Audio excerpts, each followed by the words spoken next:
안녕하세요. 2019년 새해가 밝았습니다. 새해 첫날부터 음력새해 첫날이에요. 음력새해 첫날부터 제가 여러분한테 사기를 하나 칠 겁니다. 네, 사기를 칠 거예요. 그 내용은 뭐냐면 동그라미 하나로 영어 문법을 다 설명할 수 있다. 대부분 여러분이 알고 있는 대부분 중요한 개념들을 동그라미 하나로 설명할 수 있다라는 사기를 칠 겁니다. 그럼 앞으로 잠깐 지금 끄지 마시고 동생 끄지 마시고요. 네. 앞으로 10분 동안 제 얘기를 들으시고 이게 진짜 사기인가 아니면 사기 아닌 것 같은데 그런 느낌이 드는지 한번 들어보시기 바랍니다. 10분 투자해보세요. 네.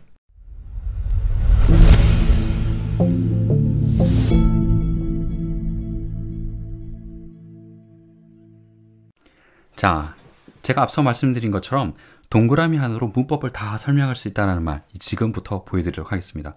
자, 일단 동그라미로 설명해야 되니까 동그라미 하나 그려야 되겠죠? 그리고 이 동그라미에 제가 5가지 품사를 쓸 겁니다. 1번 명사, 2번 형용사, 3번은 부사고요. 4번이 접속사입니다. 그리고 5번이 동사가 되고요. 자, 이렇게 쓰고 나니까 뭐가 좀 허전하죠? 네. 우리가 흔히 8품사라고 알고 있는데 왜 5개밖에 없느냐, 왜 5품사밖에 안 되느냐, 이유를 설명드릴게요. 빠져있는 3개의 품사는 첫 번째가 대명사입니다. 그런데 굳이 대명사와 명사를 구분할 필요가 없어요. 잘 보세요. 명사의 종류 이렇게 들어가면 뭐 추상명사도 있고 물질명사도 있고 인칭대명사도 있고 많죠. 그런데 왜 굳이 명사와 대명사 2가지로만 구분합니까? 그냥 대명사도 명사예요. 그러니까 굳이 명사와 대명사를 구분할 필요가 없다라는 겁니다. 두 번째는 전치사인데요. 전치사는 문장에서 혼자 쓰는 경우는 절대 없습니다. 항상 뒤에 명사와 같이 쓰이죠. 그런데 중요한 것은 전치사와 명사가 합쳐지면 그 2개의 합쳐진 것의 품사는 뭐냐면 형용사 아니면 부사예요.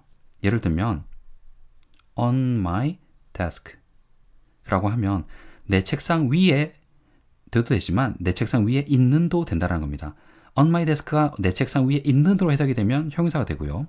on my desk가 내 책상에가 되면 부사가 되는 거죠. 그러니까 전치사 자체의 품사가 중요한 것이 아니라 전치사와 명사가 합쳐졌을 때 그 품사가 형용사냐 부사냐만을 따져보면 돼요. 전치사 혼자는 쓰는 경우가 절대 없으니까요. 그 다음에 마지막으로 남은 게 감탄사인데, 감탄사는 말 그대로 문장과는 전혀 상관없습니다. 자기 혼자 따로 노는 애예요. 그러니까 감탄사는 별로 특별히 공부를 할 대상은 아니라는 겁니다. 그러면 8품사가 아니라 사실은 5품사에 대해서만 제대로 알고 있으면 돼요. 자, 이제부터 본격적으로 시작을 해보겠습니다. 이 품사의 시작은 동사입니다. 제가 문법을 동그라미 하나로 설명드릴 수 있다고 사기를 쳤어요, 여러분들한테. 그리고 그 동그라미 위에다가 5개 품사를 썼습니다. 그런데 여기서 더 진행이 되느냐? 그냥 이걸로 끝나요. 보여드릴게요. 어떻게 끝나는지. 동사 앞에다가 제가 to를 붙일 거고요. 그러면 to 동사를 저희가 뭐라고 부릅니까? to 부정사로 부르죠. to 부정사가 명사처럼 쓰이면 그걸 뭐라고 부릅니까? 이걸 명사적 용법이라고 부릅니다. 이건 다 알고 있는 말이에요. 그죠? 별다를 거, 특별한 거 없어요. 여기까지는. 근데 조금만 기다려 보세요. to 부정사가 형용사처럼 쓰면 그걸 뭐라고 부릅니까? 이거는 형용사적 용법이라고 불러요. 제가 글씨가 악필입니다. 그리고 to 부정사가 부사처럼 쓰이면 그걸 부사적 용법이라고 하죠. 명사적 용법처럼 쓸 때는 해석을 하게 하는 것 하면 되고, 형용사적 할 때는 하는 할 하면 될 거고요. 그 다음에 부사적 용법으로 쓸 때는 여기는 한 할이죠. 한 할로 해석하면 되고, 부사적 용법은 좀 해석되는 경우가 많습니다. 뭐 하기 위해서 하려고, 하기에가 한, 그 다음에 해서 한 하다, 이렇게 여러 가지 뜻이 있는데 어쨌건 하는 일은 부사예요. 그러니까 부사적 용법이라고 부르죠. 그런데 지금부터가 진짜 시작입니다. to 동사 앞에 비동사를 하나 더 붙일 거예요. 그러면 비동사와 to 동사가 되겠죠. 이 세 단어가 붙어 있으면 비동사, to 동사 세 단어가 붙어 있으면 그건 어떻게 되냐? 그걸 뭐라고 부르냐? 그러면 그것을 be-to 용법이라고 부릅니다. be-to 용법은 뜻이 뭐뭐 해야 한다, 아니면 무엇을 할 것이다, 이렇게 해석이 됩니다. 자세히 보면 어떤가요? 해야 한다, 할 것이다, 다 동사입니다. 그러니까 be-to 용법이라는 건 결국 be-to 용법이라는 결국 동사라는 거예요. 그래서 일관성 있게, 만약에 일관성 있게 이름을 짓는다고 하면 명사적 용법, 투부정사의 명사적, 형사적, 부사적 용법, 그리고 이것을 동사적 용법이라고 부르는 게 맞아요. 아니면 차라리 be-to 용법이 아니라 be-to 동사라고 부르던가. 일단 품사는 동사라는 겁니다. 저희가 이름을 이렇게 했지만 그 다음에는 이제 무슨 짓을 할 거냐면 제가 동사 뒤에다가 ing를 붙일 거예요. 동사 뒤에서 ing를 붙여서 명사처럼 쓰면 그걸 뭐라고 부르죠? 이걸 동명사라고 부릅니다. 그리고 동사 뒤에 ing를 붙여서 형용사처럼 쓰면 그걸 현재 분사라고 부르고요. 뭐뭐 하고 있는으로 해석이 되죠. 동명사는 하게 하는 것 똑같이 해석이 될 것이고요. 그리고 부사처럼 동사 뒤에 ing 붙여서 부사처럼 쓰면 그것을 분사 구문이라고 합니다. 이 분사 구문은 사실은 뜻은 접속사의 뜻이에요. 그런데 품사적으로 따졌을 때 하는 짓은 부사인 거예요. 그래서 이름은 분사 구문이지만 실제로의 품사는 따져보면 부사입니다.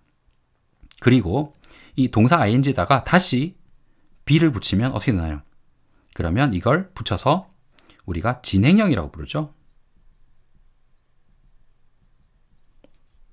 그런데 진행형이라는 건 시제라는 관점에서 바라봤을 때 이것이 진행형이지, 품사, 5개의 품사라는 관점에서 바라봤을 때 비동사와 동사 ing는 동사입니다. 그냥 뜻이 하고 있다죠. 네. 이제 좀 감이 좀 오기 시작하나요? 자, 조금만 더 기다려보세요. 이번에는 동사의 pp형에 대해서 알아볼 겁니다. 동사의 pp는 명사처럼 쓰는 경우는 없어요. 그리고 형용사처럼 쓰는 경우에는 과거 분사라고 부르고요. 동사의 pp가 부사처럼 쓰이는 경우를 이것도 역시 분사 구문이라고 부릅니다. 마찬가지로 접속사의 뜻을 가지고 있지만 하는 짓은 부사이기 때문에 부사로 카테고리를 구분하면 되는 거예요. 그리고 이 pp, 동사 pp 앞에다가 be가 붙거나 have 동사가 붙는 경우가 있습니다. be가 붙는 경우에는 비동사와 동사의 pp가 붙어서 뭐라고 부르죠? 우리가 이걸 수동태라고 부르죠. 뜻은 뭐뭐 된다 라는 뜻이고요. 그 다음에 have가 붙는 경우는 어떻게 됩니까? have와 pp가 붙는 것을 우리가 이걸 완료 시제라고 부르죠. 그런데 완료 시제는 뜻이 대부분 했다입니다. 계속의 경우를 빼고는, 계속적 용법을 빼고는 대부분 했다로 해석이 돼요. 그러면 pp 앞에 be가 붙던, pp 앞에 have가 붙던 뜻은 된다, 했다라는 뭐라는 겁니까? 동사라는 거예요. 이제 좀 감이 좀 오시나요? 아직도 조금 더 남아 있습니다. 조금 더 남아 있어요. 자, 이번에는 의문사를 바라볼 건데 when, where 또는 who, which가 있습니다. 일단 when부터 볼게요. when은 의문사죠. 의문사는 품사가 부사입니다. 그래서 의문사는 이렇게 카테고리를 구분할 수 있고요. 의문사가 명사처럼 쓸 때 그것을 뭐라고 부르냐면 의문사 절이라고 부릅니다. 명사절이에요. 명사예요, 명사 결국은. 그리고 when이 형용사처럼 쓸 때를 뭐라고 부르냐면 이걸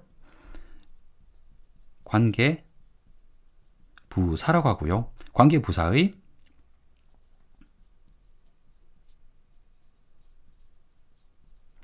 제한적 용법이라고 부릅니다. 이름이 부사인데 그건 그 전체, 이 when 자체의 품사가 부사라는 것이고요. when과 뒤에 붙어 있는 말들은 합쳐지면 그 전체는 형용사가 됩니다. 마치 전치사와 명사가 합쳐져서 형용사와 부사가 되는 것처럼 관계 부사와 뒤에 오는 말들, 문장이 합쳐져서 그 전체의 품사는 형용사가 되는 거예요. 그걸 관계부사의 제한적 용법이라 하는 거고요. 그리고 when이 관계사이면서